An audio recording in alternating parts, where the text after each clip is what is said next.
দেশলাই কাঠি, সুকান্ত ভট্টাচার্য। আমি একটা ছোট্ট দেশলাইয়ের কাঠি, এত নগণ্য হয়তো চোখেও পড়ি না, তবু যেন মুখে আমার উসখুস করছে বারুদ, বুকে আমার জ্বলে ওঠার দুরন্ত উচ্ছ্বাস। আমি একটা দেশলাইয়ের কাঠি। মনে আছে সেদিন হুলস্থুল বেঁধেছিল, ঘরের কোণে জ্বলে উঠেছিল আগুন, আমাকে অবজ্ঞা করে না নিভিয়ে ছুঁড়ে ফেলায়। কত ঘরকে দিয়েছি পুড়িয়ে, কত প্রাসাদকে করেছি ধূলিসাৎ। আমি একাই ছোট্ট একটা দেশলাই কাঠি। এমনি বহু নগর, বহু রাজ্যকে দিতে পারি ছারখার করে, তবু অবজ্ঞা করবে আমাদের?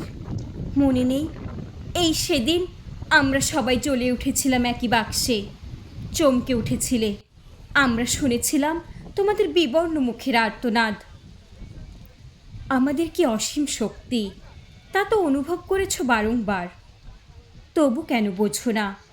আমরা বন্দি থাকবো না তোমাদের পকেটে পকেটে, আমরা বেরিয়ে পড়ব, আমরা ছড়িয়ে পড়ব শহরে গঞ্জে গ্রামে, দিগন্ত থেকে দিগন্তে। আমরা বারবার জ্বলি নিতান্ত অবহেলায়, তা তো তোমরা জানোই, কিন্তু তোমরা তো জানো না কবে আমরা জ্বলে উঠব, সবাই শেষবারের মতো।